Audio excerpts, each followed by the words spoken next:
in this video, we have a look at how Deceive set up his team to dominate Spurs. And then just as in the Brighton versus Wolves game early in the season, I just wanted to have a look at a couple of their stats. If you enjoyed the video, consider sharing it on social media, subscribing and leaving a comment. It goes a really long way. With that, let's get into it. I hope you'll humour me in thinking this game was quite difficult to come to a conclusion on, because Brighton had a few, let's say, near misses. So too did Spurs, getting into really great attacking positions. We start in the 7th minute with what I'd like to describe as a 2-4 deep build-up by Tottenham. The centre midfielders and fullbacks rotated their positions constantly. So the fullbacks inverted, creating potential passing options in those wide channels to the wide midfielders, Johnson and Son, but also them inverting and dropping in a central space and being tightly man-marked. It created potential space for the Tottenham forwards if they were able to play their one-touch passes into runners from deep to create transitions in their favour. But this is somewhat undermined by the pressure of that man-marking system and the fact that the base of the Tottenham build-up was quite sloppy, and there was also a little bit of sloppiness in Richarlison too. With the man-marking, it did mean that Vicario could be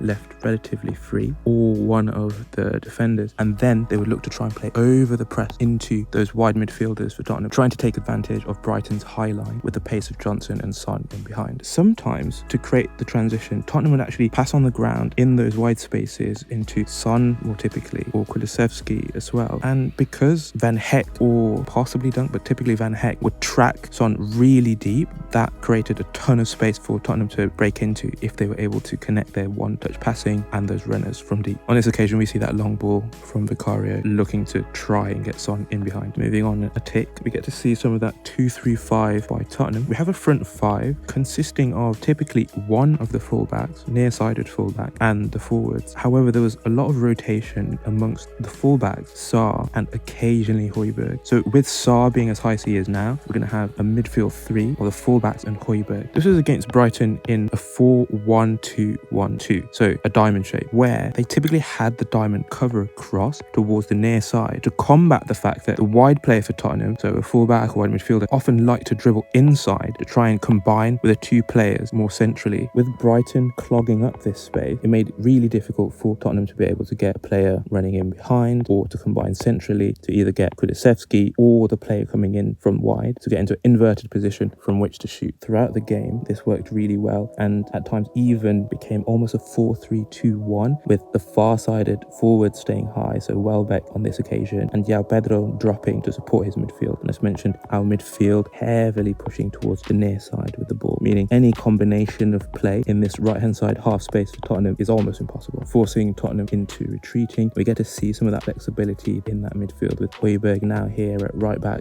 / right centre back, Porro dropping back into more of a CDM position, and then Udogie will be far side, and our consistent base throughout this of Emerson and Davies. Unfortunately for Tottenham, with them not having the slickest base and Brighton being extremely quick on this man marking, Tottenham found it really difficult to play through this man marking system and often ended stuck in a pattern of pass backs. On this occasion, Tottenham try and play positively. Just as with their deep build up, they try to use this long pass through the lines into a forward dropping with runners looking to combine to create transitions and beat the man marking. For example, here with this long ball into Johnson and the run by Porro to support him, because of just how close Igor is man marking, if Johnson is able to lay the ball into Porro's path, given Porro's momentum, as long as Porro is between the ball and his marker, Porro will be able to drag Tottenham into an attacking position. Unfortunately, it doesn't work here, and so Gilmour is able to win back possession. And so ensues one of the situations that I think could have affected the game state, where Højbjerg gets the ball and immediately plays an early through ball for Johnson running in behind. Essentially, Tottenham catch Brighton in transition, but Johnson's pass is quite poor, really, whereas if Kulusevski had had the opportunity, one expects he would have done a bit better. Although I say that, and then from the ensuing corner kick, he puts in quite a tame cross, from which Brighton regained possession, of course willing to go back to Steele, who launches it on this occasion. Whilst Brighton are willing to play intricate football in their penalty area and their defensive third, they always had the option to play that longer ball, given Tottenham centre-backs, especially Emerson Royal, are positionally ill-disciplined. He especially broke rank as if he was still playing fullback. Moving on to the 16th minute with Tottenham abusing those passes through the lines with forwards and other players positioned higher, dropping from higher to try and link the play and beat the man marking again against that diamond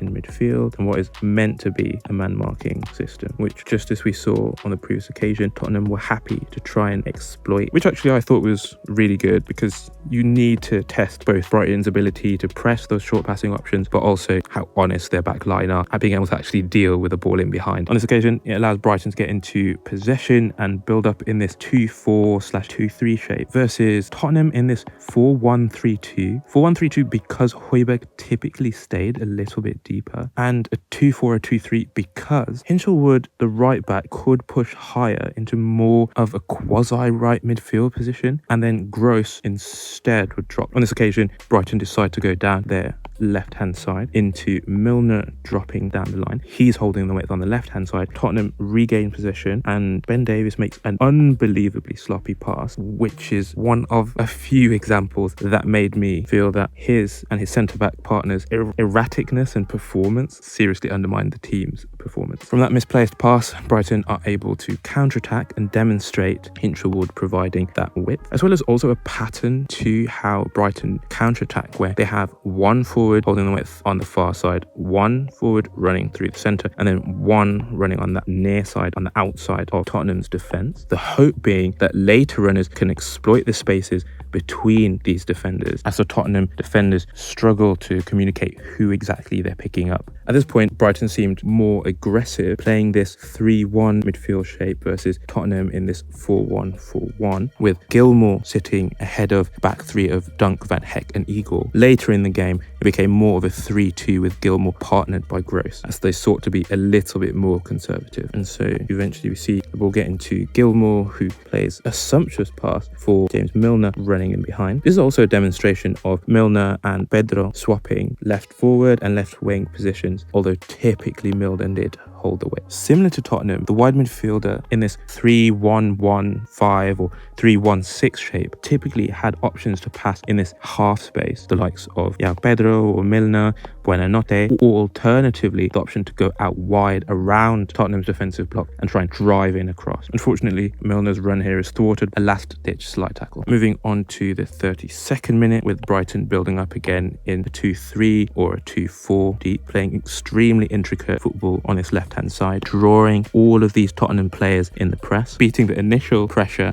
although then Gross does play the ball back into Van Hecke in a slightly compromising position. Fortunately, he's able to evade this pressure, and with Tottenham having committed so hard to this their left-hand side, by the time Steele plays the ball out towards this left-hand side, Tottenham are forced to retreat such a significant distance. These transitions are a big part of why Brighton progress into the opposition's defensive third so well. And just as I showed in the previous example, we've got that pattern with one forward running on the outside near side, one running on the outside far side, one running roughly through the middle, although he's going to try and drag a centre-back out wide. And then we've got supporting runners. On this occasion, Milner decides to drive inside and attempts to combine with Buonanotte, who's looking to exploit the space created by Pedro's underlapping decoy run. Fortunately for Tottenham, Milner's rasping shot hits the post, and we essentially rinse and repeat from Vicario's clearance, with Brighton again in that 3-1 shape versus Tottenham in that 4-1-4-1. And just as in the previous example, Gilmour able to play a pass through the lines given the limited pressure on him and the defence. Here, Pedro has dropped off the line rather than running in behind, looking to again exploit Emerson Royal, who's partly exposed by the lack of pressure by the forwards on the passer here, but also the distance that has been allowed to develop between himself and Jan Pedro, given Højbjerg is already occupied. And so we end up with Emerson significant distance away from his centre-back partner, and Brighton looking to try and exploit those gaps with a clever pass by Milner centrally for Buonanotte, although it's just too long. Briefly, I just wanted to show why it was so enticing for Tottenham to constantly play these long balls in behind. I think this camera angle shows it perfectly, where we essentially have a 3 versus 4 if you include the goalkeeper, who one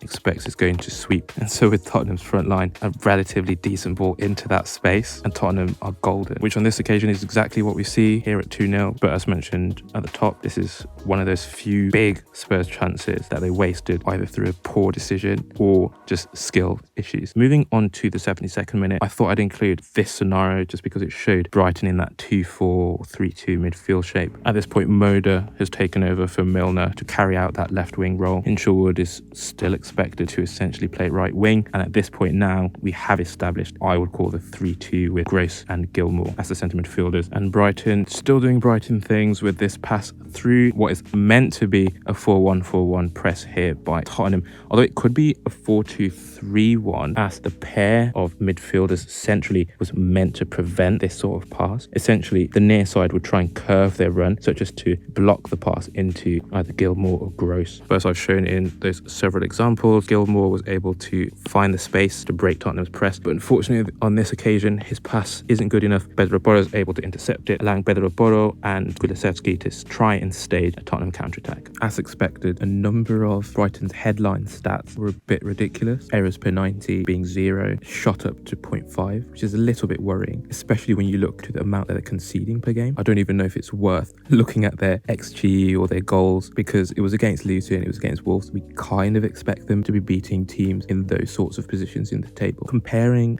the 20 games of this season to 2022-23, we just have to stress the issue of goals conceded and goals for, because just as we pointed out with their errors per 90 creeping up, the defense is worse and the marginal increase in their goals for doesn't balance that out. So over a season, I'm afraid that they're not going to do quite as well as they did last season, potentially 8th or 9th, which is still great for Brighton, but of course only time will tell. I'd love to know what you think. Leave your thoughts in the comments down below. And with that, if you enjoyed the video, consider sharing on social media, subscribing, and with that, we're out.